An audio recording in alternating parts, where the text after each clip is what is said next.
армянских первое наступление 72 трупа, во втором наступлении был 30 трупов.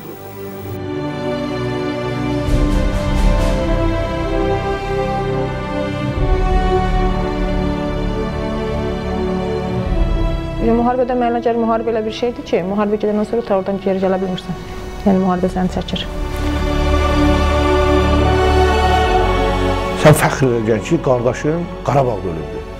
Mən ömür boyu tarixdə yaşayacağam. Sən də ölsən, sən yaşayacaqsan. Dedi, Etibar, qadam, sən şəhidliyin nə olduğunu bilmirsən. Mən bilirəm ki, Həsən şəhid olanda kişi kimi şəhid olacaq.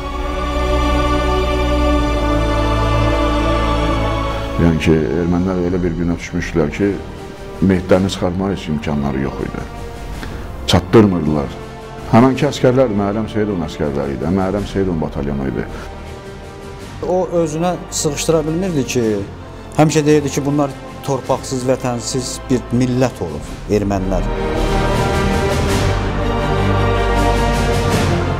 Torpaq üçün yaşayırdı sadəcə, vətən üçün canını belə verirdi, düşünmürdü ki, ölərəm, balalarım yetim qalardı.